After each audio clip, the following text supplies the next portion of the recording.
बिस्मिल्लाहिर्रहमानिर्रहीम। अस्सलाम वालेकुम जी। कैसे गुजरे हैं रोज़े, कैसा जा रहा है ये रमज़ान।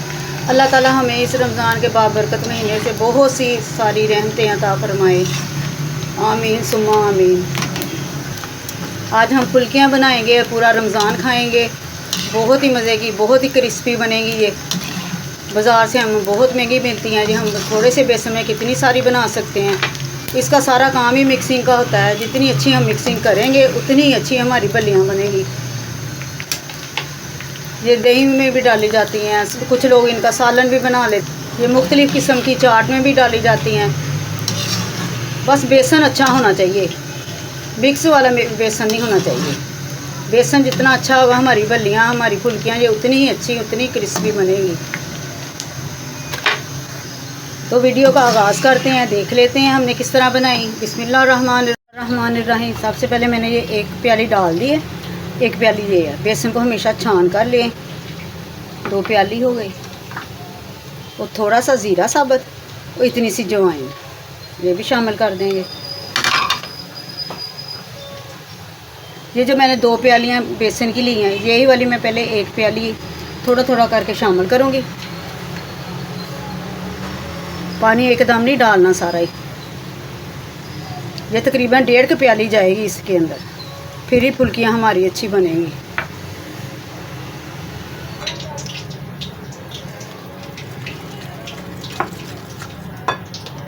एक प्याली शामिल हो चुकी है। अब 1/2 प्याली मैं और लूँगी।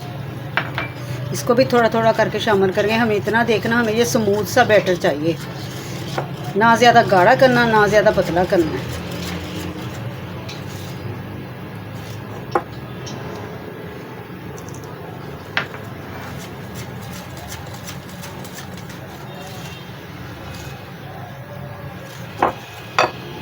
ये बस इतना पानी फिर बच गया 1.5 प्याली में से। अब 1/2 टीस्पून नमक शामिल कर देंगे। इसको अच्छी तरह बीट करना है।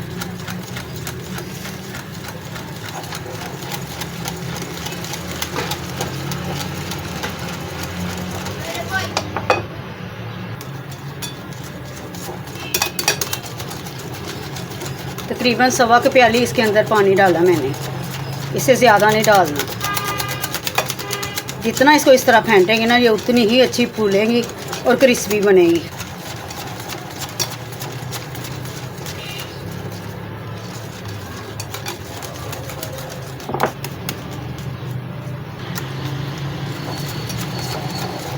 ये तकरीबन 5-6 मिनट मैंने इसको इस तरह कर लिया ताकि ये फ्लफ़ी सा हो जाए। अब इसको 10 मिनट के लिए रेस्ट दे देते हैं ताकि ये फूल जाए। 10 मिनट हो चुके हैं। अब इसमें इतना सा मीठा सोडा डालना, बस इतना ही डालना है, ज़्यादा नहीं डालना। अगर हम ज़्यादा डालेंगे ये तो नरम हो जाएंगी, फिर ये क्रिस्पी नहीं बनेगी। कुछ लोग ज़रदा रंग भी डाल लेते, लेकिन मैं नहीं डाल रही। वो आपकी मर्ज़ी, डालना चाहें ठीक, ना डालें कोई मसला नहीं उसका। इसको भी अच्छी तरह मिक्स कर लेंगे। अब घी गरम रख लेते हैं। घी ज़्यादा गरम रखना है हमने, पहले घी को गरम कर लेते हैं, फिर इनको तैयार करते हैं। इस तरह की हम चावलों वाली छलनी लेंगे। ये हर घर में होता है, ये बंद कर ख़राब। इस तरह की हम कफगीर लेंगे जो चावलों के लिए हर घर में होती है। इसमें हम 1 चमचा डालेंगे। इस तरह इसको प्रेस करते जाएंगे और साथ साथ पकौड़ियाँ नीचे निकलती जाएंगी। ऑयल मैंने गर्म ही रखा हुआ है, फ्लेम को भी तेज़ रखा। बाद में मैं इसको आहिस्ता कर दूँगी।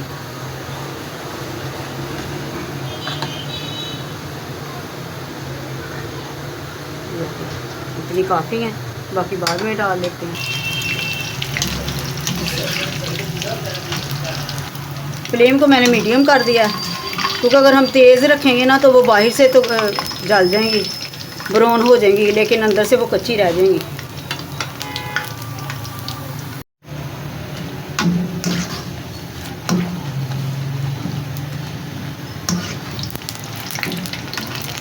फ्लेम को मैंने निकाल लिया ना, तो मैंने फ्लेम को तेज़ कर दिया।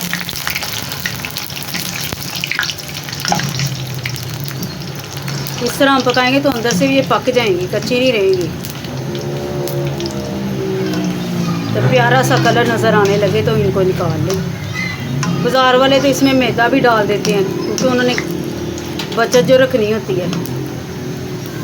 बेसन महंगा पड़ता है इसलिए मैदा ज़रा सस्ता होता है, वो भी शामिल करते हैं उसमें।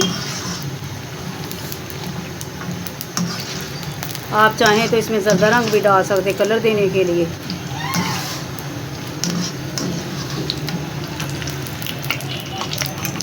अब ये कलर आ चुका है, अब इनको निकाल लेते हैं।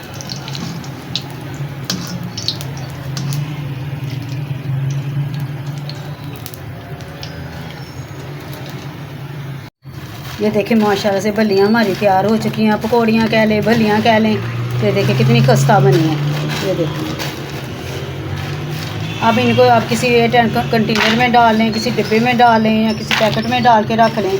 बाज़ार वालों ने तो वैसे खुली रखी होती हैं, ये ख़राब नहीं होती है। 1 माह तक भी ये बिल्कुल भी ख़राब नहीं होंगी।